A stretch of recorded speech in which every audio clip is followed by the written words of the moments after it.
మీ cinema ఇండస్ట్రీలో మీరు షూటింగుల్లో తక్కువగా కనిపిస్తున్నా, అసలు కనిపించకపోయినా కూడా, మీ పంచులు మాత్రం అలాగా ప్రచారంలో ఉంటాయి. ఎప్పుడు సర్క్యులేషన్‌లో ఉంటాయి. నిజంగా. అసలు మీకు ఈ టేస్ట్ ఎక్కడి నుంచి పుట్టిందండి? ఏమో నాకే తెలీదు. ఆ! అంటే మీరు సినిమా జీవితంలోకి రాకముందు కూడా మీరు బ్యాంక్‌లోనే కదా పనిచేసేవారు. ఎప్పుడు ఇలాగే హ్మ్. సరదాగా పని చేసుకునేవాడిని.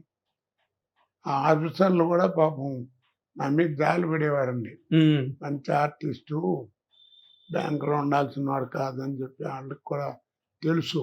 హుహు. బ్యాంకు ఫంక్షన్‌లు, కాంపిటీషన్‌లు అంటే పలానా రోజులు 2 రోజులు అంటే కోడదినోజన నాటకం ఎప్పుడుందో చెప్పండయ్యా, ఇప్పుడు వస్తామని అడిగేవారు. ఫ్యామిలీతో ఆ రోజుల్లో ₹10 ఖర్చు పెట్టిన ఆటోలో వచ్చేవారు. ఆ ఇమేజ్ ఉంది. ఎప్పుడు నేను అనకూడదు కానీ మహానుభావుడు కొండా కృష్ణమూర్తి అని ఒక ఆఫీసర్ గారు ఉండేవారు. ఆయన ఎప్పుడు నేను సార్ అని పిలవాల, ఇదిగో మేస్త్రి ఇట్రా అనేవాడిని.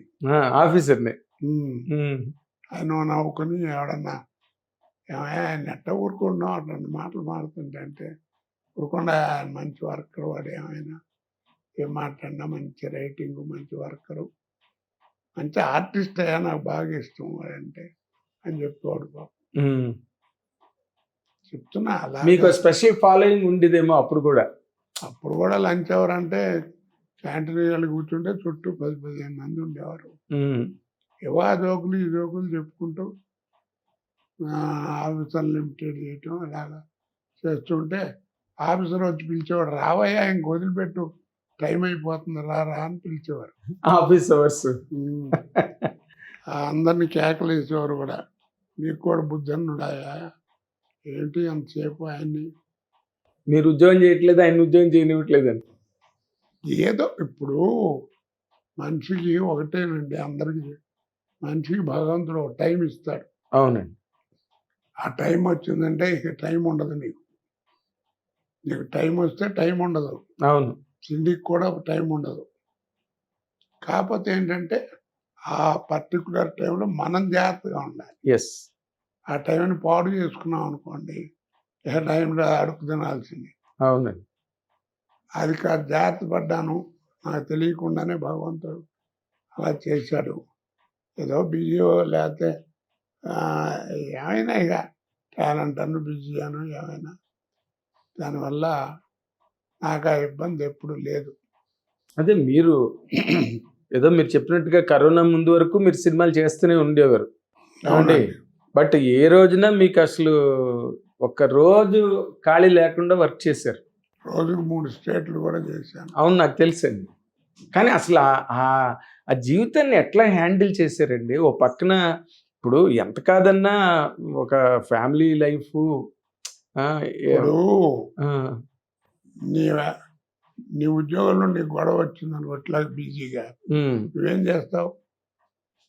ఎవరిని అడిగినా ఏం చెప్పలేవు. ఉద్యోగం అంటే అవతల జాగ్రత్త చేయకపోతే పోద్ది, అందుకని ఏదో కష్టపడి ఏదో అడ్జస్ట్ చేస్తాం.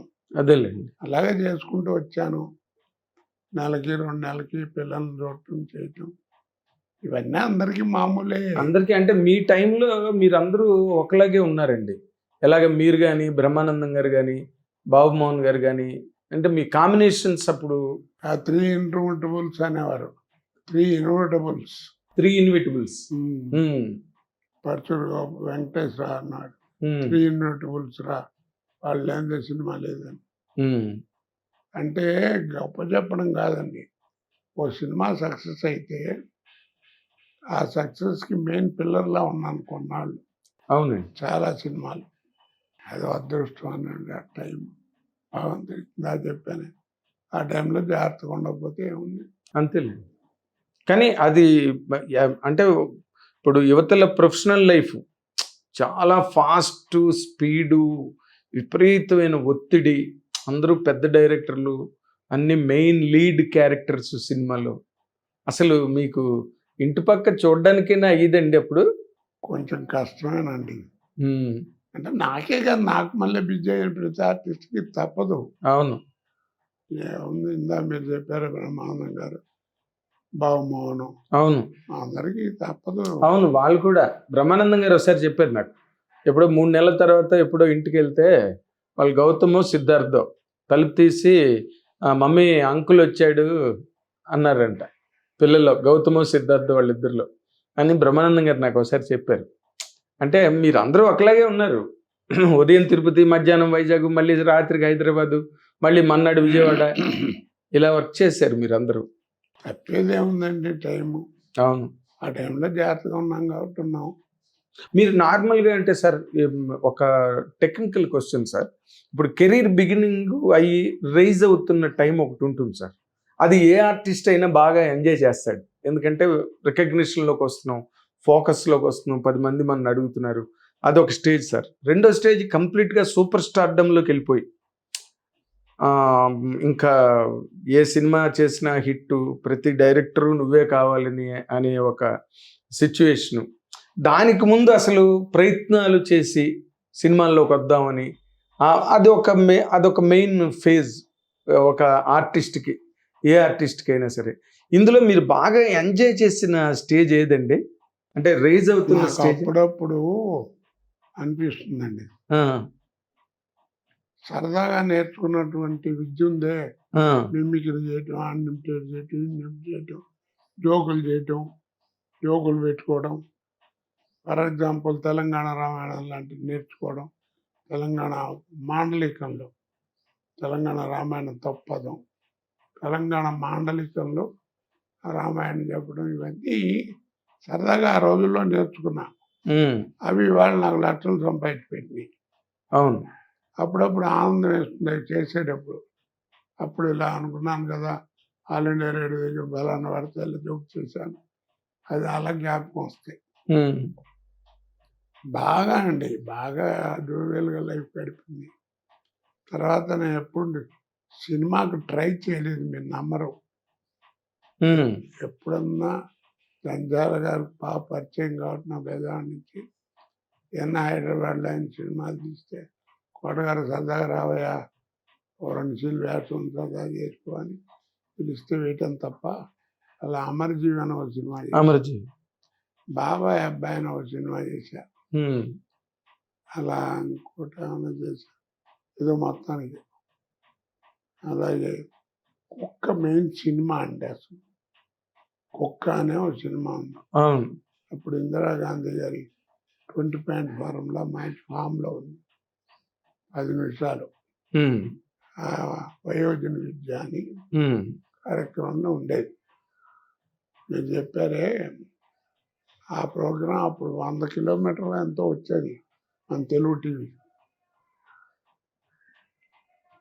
అది చేసి ఆ కాస్ట్ చేసేటప్పటికి ఆ బస్సులను వాటిలను వెళ్తున్నప్పుడు, ఏమంటే మీరు రాత్రి టీవీలో వచ్చారు కదా అని అడిగేవారు. ఆ బజార్లో వాళ్ళందరూ ఆ టీవీ ముందుకు వచ్చినవారు వచ్చి. అందరి ఇళ్ళలో ఉండేవి కాదు కదా, అవునండి. క్యాలిబర్ కెపాసిటీ ఉండాలి. అదే. అవునండి అన్న. అలా గుర్తుపడుతున్నారని అప్పుడు ఇన్స్టాల్మెంట్ బేస్లో మూడు జతలు బట్టలు కుట్టించి కాస్త స్టైలు వ్యవహారం మాట్లాడటం గుర్తుపడుతున్నారు అనుకోవడం, అవన్నీ చిన్న ఇమేజ్ మెయింటైన్ చేశారు. అలాగా అలా అలా అలా సినిమాకి వచ్చి. అది ఏమైందంటే 1982లో మీరైతే ఏం చేస్తారని ఒక నాటిక ఆడా. ఆ! అప్పుడు టి. కృష్ణ గారు చూశారట ఆ నాటకం, ఓకే. నాటిక. అది పాత్ర గారు రాసిందే కదా! మీరైతే ఏం చేస్తారు? గణేష్ పాత్ర. గణేష్ పాత్ర. ఆ! ఆ నాటిక చూస్తూ వీడెవడో కుర్రాడు భలే ఉన్నాడా, సినిమాలకు కూడా బాగుంటాడు అనేదో ఆయన అన్నట్టు 82లో. హ్మ్. ఇప్పుడు సుబ్బయ్య గారు ఆయన దగ్గర కోడైరెక్టర్గా ఉన్నారు. ఎవరు మన ముత్యాల సుబ్బయ్య గారు. హ్మ్. అలాంటిది 85లో వందే మాతరం సినిమా తీసేటప్పుడు రాజశేఖర్ గారు ఫస్ట్ పిక్చర్ ఏ శాంతి చేసేటప్పుడు నర్రా వెంకటేశ్వరరావు అప్పుడు కొంచెం బాగా రికగ్నిషన్లోకి వస్తున్నాడు హ్మ్. అప్పుడప్పుడే. వాడికి ఆపోజిట్ వేషం అయ్యా, మళ్ళీ కమర్షియల్ వాళ్ళు వేస్తే డామినేట్ సినిమా ఇది వస్తుంది, ఎవరైనా డ్రామటిస్ట్ ఉంటే బాగుంటుంది అని ఈయన అన్నట్టు. అది ఒక డ్రామా యాక్టర్ ఉంటుంది. అప్పుడు సుబ్బయ్య గారు ఆయనతో మీ జ్ఞాపకం ఉందా, ఒకప్పుడు నాటి ఏదో చూస్తే వీడు ఎవడో బాగా చేస్తున్నాడు, సినిమా బాగుంటుందని అన్నారు. అవునయ్యా వాడిని అంటే భలే ఉంటాడు, ఎలా పట్టుకోవడం అంటే మొత్తాన్ని పట్టుకున్నారు. అలా మళ్ళా రీప్లేస్మెంట్ అలా సినిమాకి వందే మాత్రంతో. అంతేగాని నేను ఎప్పుడు ట్రై చేయలేదండి. ఫోటో పట్టుకెళ్ళడం చేయటం చేసేవాడిని కాదు. ఓకే. హిట్ టీవీ యాప్, ఇందులో short news, live news, entertainment shows, movies, digital magazines తో పాటు మీ జిల్లా వార్తలను కూడా ఫ్రీగా చూడొచ్చు.